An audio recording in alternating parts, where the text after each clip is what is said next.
여러분 안녕하십니까? 권순환입니다.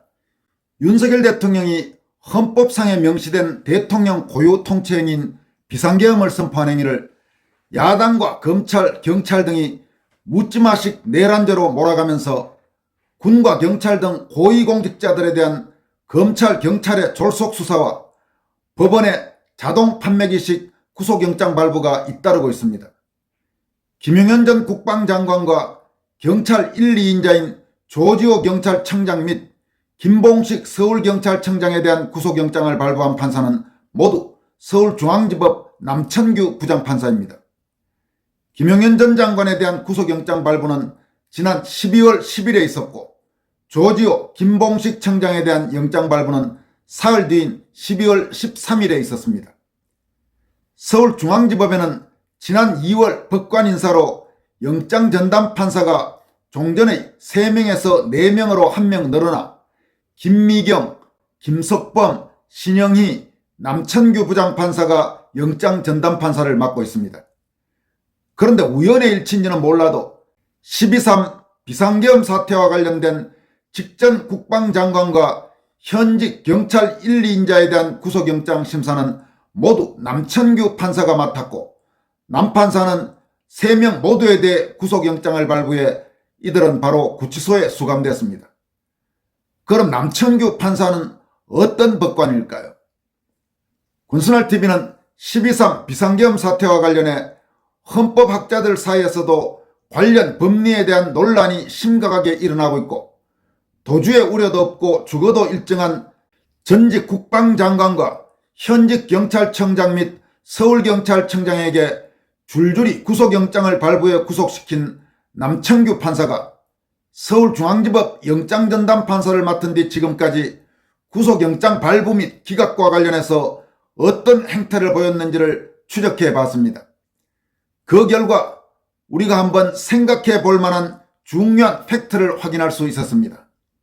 사실 지금부터 전해드릴 이런 내용은 환갑을 훌쩍 넘긴 내가 추적하기 전에 연부역강한 현직 언론인들이 취재해서 이미 비중 있게 보도하는 것이 정상적이라고 할 수 있습니다. 하지만 웬일인지 현재의 계엄 사태 전국에서는 제도권 언론에서 그런 움직임은 거의 눈에 띄지 않습니다. 오히려 검찰, 경찰의 졸속 수사와 법원의 졸속 영장 발부를 앵무새처럼 되풀이하는 보도가 줄을 잇고 있습니다. 이번 사태 이전 남천규 판사의 구속영장 발부 유무 결정과 관련해 가장 눈에 띄는 것은 지난 11월 19일 그러니까 바로 한 달 전 서울 도심에서 열린 윤석열 정권 퇴진 집회에 참여했다가 경찰관을 밀치는 등 폭행을 가하고 경찰의 해산명령에 불응하는 등 불법 행위를 저지른 민노총 조합원 4명에 대한 구속영장을 모두 기각한 결정입니다. 남천규 부장판사는 같은 서울중앙지법 영장전담 판사인 김미경 판사와 함께 경찰에 의해 구속영장이 신청되고 검찰에 의해 영장이 청구된 민노총 조합원 4명에 대해 구속 사유와 필요성이 인정되지 않는다면서 지난 11월 12일 전원 구속영장을 기각했습니다. 남천규 판사와 김미경 판사는 구속영장이 신청된 민노총 조합원들이 집회에 단순 가담했으며 관련 증거가 충분히 확보됐다는 점을 고려할 때 현 단계에서 구속 사유와 필요성을 인정하기 어렵다면서 영장을 모두 기각했습니다.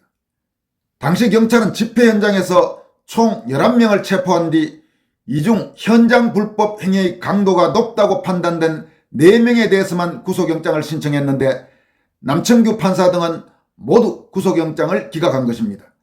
따라서 당시 윤석열 정권 퇴진을 주장하며 서울 도심에서 불법 행위를 벌였던 민노총 관련자들은 한 명도 구속되지 않은 셈입니다. 반면 남 판사는 올해 4월 5일에는 파리바게트 제빵 기사들에게 강성 좌익 노동 세력인 민노총 탈퇴를 종용하고 민노총보다는 좌익 성향이 덜한 한국노총 관련 노조의 조합원 확보를 지원한 혐의로 검찰이 청구한 허영인 SPC그룹 회장에 대한 구속영장은 발부했습니다.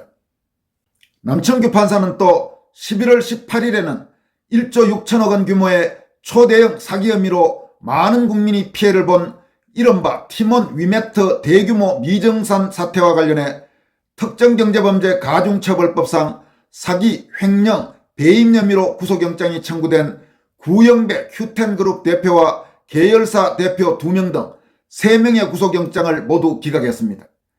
당시 남 판사는 범죄 성립 여부와 그 경위에 대해 다툼의 여지가 있고 증거인멸 및 도주의 우려가 없다는 이유로 구속영장을 기각했습니다. 단순 비교를 하기는 어렵지만 윤석열 정권 퇴진을 주장하면서 서울도심에서 명백한 불법 행위를 한 민노총 관련자 4명의 구속영장은 모두 기각한 반면 민노총 탈퇴를 종용한 혐의로 구속영장이 청구된 기업 CEO에 대한 구속영장은 발부했다는 점은 남청규 판사가 어떤 이념적 정치적 성향을 갖고 있는지를 어느 정도 짐작하게 합니다.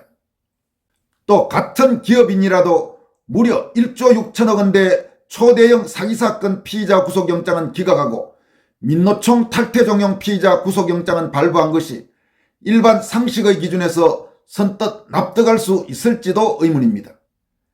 남청규 판사의 지금까지 판단을 감안한다면 김용현 전 국방장관이나 조지호 경찰청장, 김봉식 서울경찰청장에 대한 구속영장을 거의 자동 판매기 수준으로 발부한 것도 어쩌면 엄정하게 법논리를 따졌다기보다는 남 판사 특유의 특정 정치 성향 또는 예단과 무관하지 않을 것이라는 그런 관측도 제기될 만합니다. 이에 따라 만약 검찰이 탄핵소추안 국회 통과로 대통령직 직무가 일시 정지된 상태이긴 하지만 여전히 현직 대통령인 윤석열 대통령에 대한 내란죄 혐의 구속영장을 청구하고 남 판사가 영장 발부 여부를 결정할 경우 직전 국방장관과 현직 경찰 1, 2인자에 대한 구속영장 발부처럼 대통령에 대한 구속영장도 바로 발부해 구속시킬 가능성이 적지 않아 보입니다. 참고로 세계 어느 나라에서도 현직 대통령을 내란죄로 처벌한 그런 사례는 없다고 합니다. 직전 국방장관과 현직 경찰 1, 2인자에 대한 구속영장을 바로 발부한 남청규 부장판사는 1977년 충남 천안 출신으로 되어 있습니다. 올해 47세로 고려대 법대를 졸업했다고 합니다. 사법연수원 32기로 올해 2월부터 서울중앙지법 영장전담 판사를 맡고 있습니다. 이 사안을 추적하면서 현재 대한민국의 법원과 판사들에 대해 한번 생각해 봤습니다. 구독자 여러분도 아시다시피 이 땅의 상당수 판사들은 문재인과 이재명류의 저질 좌익 세력의 명백한 범죄 행위에는 한없이 관대했습니다. 좌익 세력 관련 인사들의 구속영장은 걸핏하면 기각됐고 재판에서는 질질 늘어지는 재판과 함께 말도 안 되는 무죄 판결이나 솜방망이 판결이 남발됐습니다. 바로 얼마 전 이재명의 위정교사 1심 재판에서 누가 봐도 말도 안 되는 무죄 판결을 내렸던 김동연 부장판사의 이름은 여러분들도 생생하게 기억하고 계실 것입니다. 그랬던 한국의 판사들이 많은 헌법학자들이나 변호사 등 법률 전문가들이 법적으로 문제 삼을 수 없다고 공개적으로 밝힐 정도로 법적 다툼의 여지가 큰 현직 대통령의 비상계엄 선포와 관련해서는 전직 국방장관, 현직 경찰청장, 현직 서울경찰청장에 대한 졸속 수사 후 청구된 구속영장을 고민의 흔적도 없이 자동 판매기처럼 발부하는 모습입니다. 좌익세력 범법자 영장을 기각할 때 걸핏하면 들던 범죄 혐의를 다툴 여지는 물론이고 일정한 주거나 도적 우려, 증거인멸 우려 유무도 아예 외면하고 영장을 발부했습니다. 최근 흐름은 문재인 정권 초기 소위 적폐청산 광풍 때 거의 모든 구속영장을 자동 발부해주던 그런 법원의 모습으로 다시 돌아간 느낌입니다. 법원은 그렇게 했다가 윤석열 정권 들어서서는 좌익 세력에 대한 구속영장에 한없이 엄격하고 깐깐한 기준을 들이대고 했습니다. 문재인 정권과 윤석열 정권에서 확 달라진 판사들의 구속영장 발부 여부나 재판 결과는 어떤 기준으로 봐도 정당화하기 어려운 극히 좌편향된 이중잣대라는 비판을 명키 어렵습니다. 이러니 한국 판사들을 요즘 어떻게 신뢰할 수 있겠습니까? 더 황당한 것은 저런 이중적이고 좌편향된 상당수 한국 판사들의 잣대를 금과 옥조처럼 받아들이고 문제의식도 가지지 않은 채 그에 따라 이러쿵저러쿵 하는 주장들입니다. 당장 지금 비상계엄 사태와 관련해서도 판사가 구속영장을 발부했으니 당연히 유죄라는 식의 왜곡된 이미지를 각인시키려는 모습이 곳곳에서 나타나고 있습니다. 정말 경제적으로나 국민 생활 수준으로는 거의 선진국에 가까운 대한민국이지만 사회 각 분야에서 돌아가는 모습들을 보면 멀쩡한 정신을 갖고 살기가 참으로 힘든 세상입니다.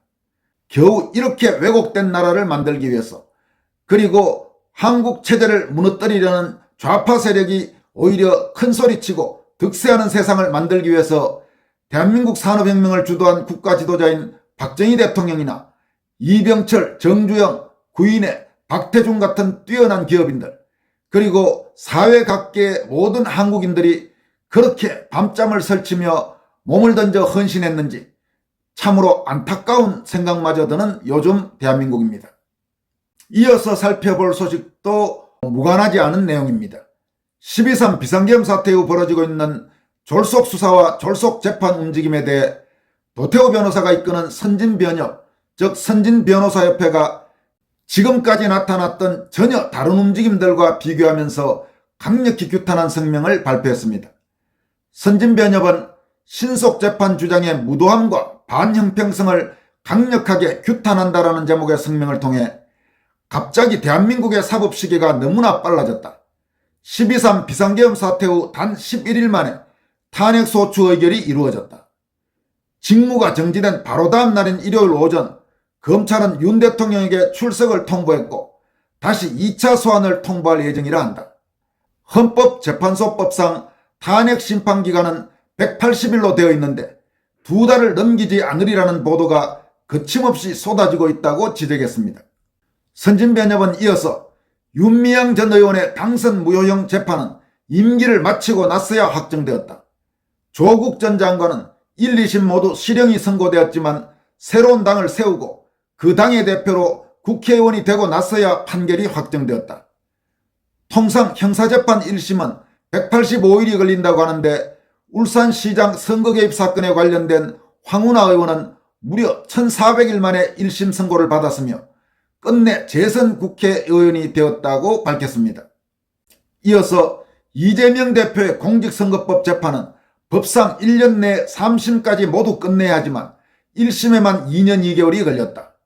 대장동, 백현동, 성남FC, 대북송금 등의 사건은 언제 1심이 끝날지 예상조차 할 수 없으며 녹취 음성과 자백까지 나온 위정교사 사건은 11개월이나 끌더니 결국 고의가 없다며 무죄를 선고했다고 비판했습니다.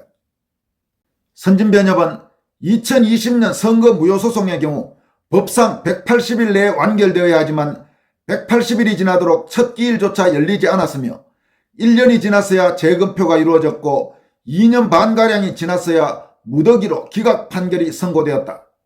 서부를 비롯한 증거보전 신청들은 기각되었으며 고소고발 사건들은 수년을 끌다 제대로 된 수사도 없이 종결되었다고 밝혔습니다.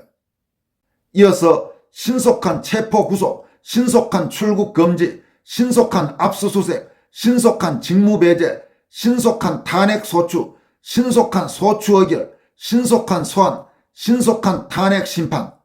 언제부터 그렇게 수사기관과 사법기관이 신속하게 움직였나라면서 탄핵 심판 및 관련 형사사건에 대한 외골수 신속 주장의 후한무치한 반형평성을 가슴 깊은 바닥에서부터의 분노로 규탄한다고 밝혔습니다.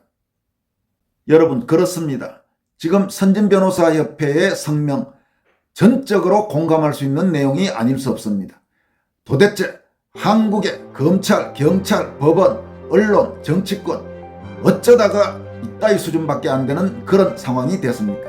참으로 개탄하지 않을 수 없습니다. 지금까지 권순월TV였습니다. 고맙습니다.